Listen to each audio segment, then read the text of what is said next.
안녕하세요. 김성길 목사와 함께하는 예수님 이야기 제4단원의 이 시간에 746회가 되겠습니다.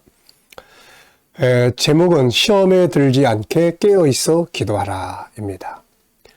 지금 주님은 제자들과 함께 큰 십자가 앞에 서 있습니다. 십자가는 엄청난 싸움이죠. 적진에는 마귀가 제자들과 예수님을 넘어뜨리기 위해서 골리앗처럼 버티고 서 있습니다. 이 싸움은 칼과 창으로 싸우는 싸움이 아니라 바로 영적인 싸움입니다. 영적 싸움의 가장 큰 무기는 바로 기도죠. 기도는 담대함을 주고 기도는 마귀의 계략을 분별하게 만들어 줍니다. 지금 마귀는 어떻게 하면 예수님의 계획을 실패로 무너뜨리고 제자들을 무너뜨려서 실패자로 만들 것인가를 생각하고 있는 거죠. 십자가의 고통과 멸시 앞에서 이것을 어떻게 하면 마귀는 자기에게 유리하게 만들어 갈 것인지를 전략을 짜고 있는 거죠. 이런 상황 앞에서 잠을 잤다가는 큰일 나는 겁니다. 그런데 제자들은 지금 잠자고 있는 거죠. 예수님은 이 싸움을 위해서 피땀을 흘리는 기도를 하셨죠. 누가복음 22장 44절에 보면 예수께서 힘쓰고 애써 더욱 간절히 기도하시니 땀이 땅에 떨어지는 핏방울같이 되었다고 기록하고 있습니다. 주님은 지금 이 영적 싸움, 마귀와의 싸움을 위해서 힘쓰고 애쓰고 더욱 간절히 기도를 하셨어요. 그런데 제자들은 이 싸움에서 지금 잠자고 있습니다. 주님은 제자들도 이 싸움에서 이기길 원하셨죠. 그래서 당부하신 것이 바로 이 말씀이에요. 41절에 시험에 들지 않게 깨어 기도하라. 마음에는 원이로되 육신이 약하도다 하시고, 지금 그들은 육신의 피곤함을 이기지 못하고 그만 잠들고 말았습니다. 40절에 보니까 제자들에게 오사 그 자는 것을 보시고 베드로에게 말씀하시되 너희가 나와 함께 1시간도 이렇게 깨어 있을 수 없더냐. 43절에도 보니까 그 말씀을 하시고 또 기도하러 갔다 오셨는데 또 자고 있습니다. 결국 그들은 마귀의 시험에 빠지게 되었고 패배자들이 되고 말았습니다. 그들은 그 주님의 십자가 앞에서 싸우는 게 아니라 주님을 버리고 도망가 버리고 주님을 부인했고 결국 십자가 앞에서 실패자, 패배자가 되고 만 것이에요. 후에는 베드로가 이 경험 때문에 성도들에게 이런 부탁을 했습니다. 베드로전서 5장 8절로 9절에 보면 근신하라, 깨어라. 너희 대적 마귀가 우는 사자같이 두루 다니며 삼킬 자를 찾나니 너희는 믿음을 굳건히 하여 그를 대적하라. 이렇게 기록하고 있어요. 아마도 지난날의 자기 경험이 큰 도움이 됐을 거예요. 그때 예수님께서 깨어있어 시험에 들지 않도록 기도하라고 그러셨는데 우리가 다 잠자고 말았어.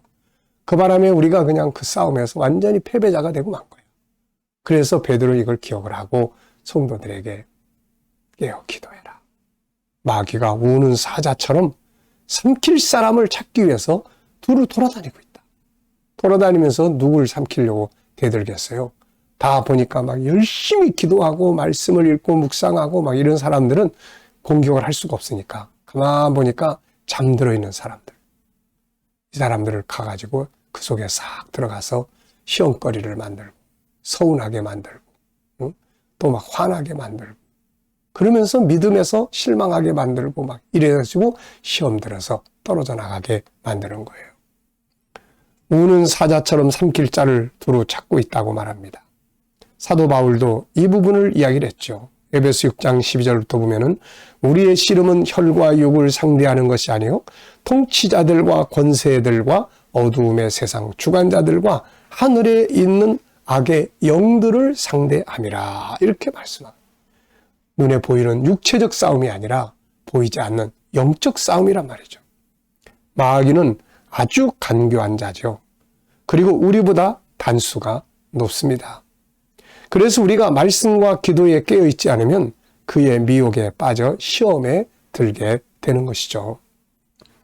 다윗 같은 성군도 마귀의 유혹에 빠져가지고 결국은 범죄하고 말았어요. 그 백성들 위에 이제 왕이 되고 나니까 교만해져가지고 하나님께서는 그 백성들을 다 다윗에게 맡겼으니까 그 계수하지 마라. 네.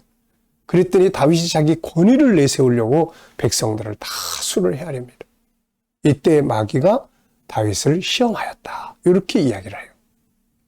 나중에 다윗이 또 전쟁터에 나가야 될 때 나가지 않고 집에서 늦잠 자고 있다가 그만 밧세바라는 여인을 범하고 만 이런 시험거리에 빠지고 말았던 거예요. 이게 전부 다 뭡니까? 기도해야 될 때, 긴장해야 될 때, 뭔가를 하나님 앞에 바로 서야 될 때 오히려 잠자다가 이런 시험에 다 빠져버리고 만 거예요. 그러므로 오늘 우리 역시 시험에 들지 않도록 깨어있어 기도하라 하신 주님의 말씀을 잘 기억을 해야 합니다. 그래야 분별할 수 있고 담대할 수 있고 때로는 자기를 돌아볼 수 있고 마귀의 유혹을 물리칠 수가 있습니다. 우리는 힘들고 어려울 때 기도해야 돼요.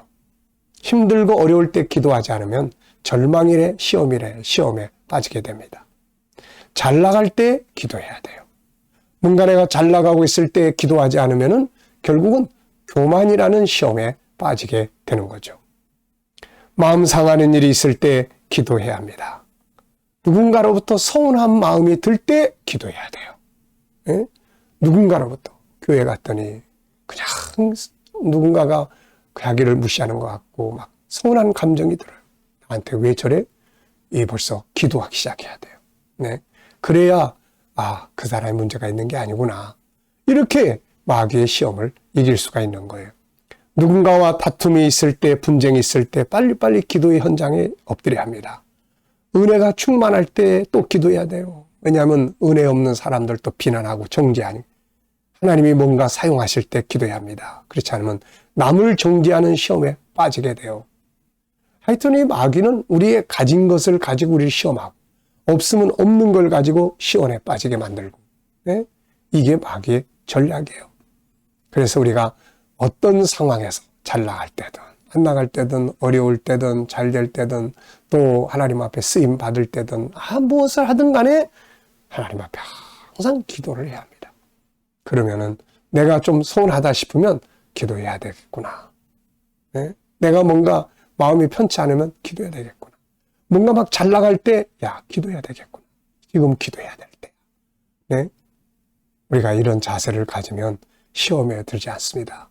힘들고 어려운 십자가를 지고 갈 때 당연히 기도해야죠. 그때 기도 안 하면 사람들 쳐다보고 왜 나만 혼자 이렇게 저 사람들 보니까 다 놀고 있는데 왜 나만 혼자 이 고생해야 돼? 나만 혼자 왜 희생해야 돼? 막 이런 시험에 또 빠지게 되는 거예요. 그래서 예수님께서 시험에 들지 않게 깨어있어 기도하라. 오늘 이 말씀이 우리들의 삶에서 우리의 삶의 기준이 될 수 있기 바랍니다. 혹시 지금 기도해야 될 때인데 기도하지 않으시고 피곤하다고 주무시고 계시지는 않나요? 깨어서 시험에 들지 않도록 기도하는 삶을 만들어 갈 수 있기 바랍니다. 지금 말씀 여기서 마치겠습니다. 감사합니다.